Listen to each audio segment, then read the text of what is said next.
Now, we need to be clear about this. This is not an endorsement of people dressing up in Nazi uniforms. It's not an endorsement of Premier Dominic Perrottet, and it's not an endorsement of stupidity. It is a little story about a political assassination as the New South Wales election looms on March 25. Now, Dominic Perrottet has suddenly been forced to come out by his own party and admit that at a 21st birthday party 20 years ago, he dressed up in a Nazi uniform. Not good form, tone deaf even for 2003, sort of 1970s behaviour there. But the fact is, this is political, and it looks as though the very powerful and toxic poker machines lobby is behind it. How do we know this? Well, we don't know for sure, but we do know that one of his own ministers, David Elliott, loaded the gun and Rupert Murdoch's News Corp shot the bullets by revealing the story about the 21st birthday party in the Daily Telegraph newspaper. Elliott himself used to be a lobbyist for the pubs and pokies lobby. He's also taken junkets to Israel and the Middle East, care of Clubs New South Wales, which is the super powerful peak body responsible, overseeing and resisting reform for what is the biggest gambling activity in the world per person. That is pokies in clubs in New South Wales, the biggest gambling in Australia, in the biggest gambling country in the world. So big dollars at stake. The New South Wales Crime Commission came out last year and sallied forth with a report saying that money laundering was toxic. Criminal gangs were laundering money through New South Wales clubs.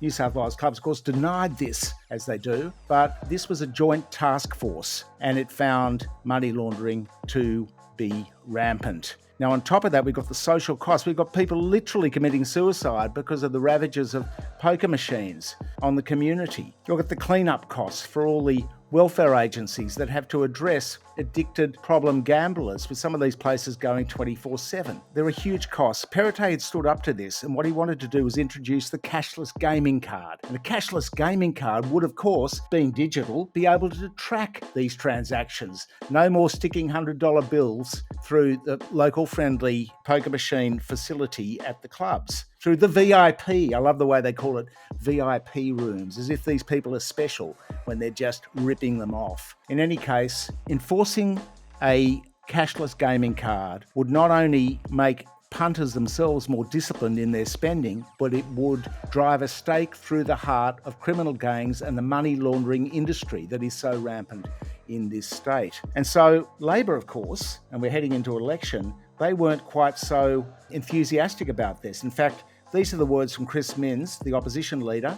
New South Wales Labor leader Chris Minns says he is prepared to reform the state's lucrative gambling sector, but only after the impact on the industry is fully calculated, despite a poll indicating the vast majority of voters want decisive action. Industry consultation. More industry consultation. They've been consulting with industry for decades. The problem has got a lot worse. It is out of control. Perrottet, whatever you think of him politically, to his credit, had showed the political integrity and courage to take on this incredibly powerful lobby. Bear in mind, the state gets millions and millions of dollars every year in poker machine taxes. It's a huge revenue source for them as well. He had sought to address this. He had stood up to the poker machine lobby, and he has just been assassinated. Now, whether it ends his political career or not, we don't know at this stage. Certainly the media, it's terrific political theatre. They're all after him, bombarding him with questions about this stupid thing that he did 20 years ago. We've got, obviously, Labor's just sitting pretty. They're loving it all. But how is he going to address this problem now, given the revelations this week about the Nazi uniform? Stay tuned. It's going to be a very volatile situation, but it looks as though the poker machine lobby has yet again thwarted political reform in this critical area of problem gambling and poker machine losses. $5.6 billion last year lost by New South Wales punters alone.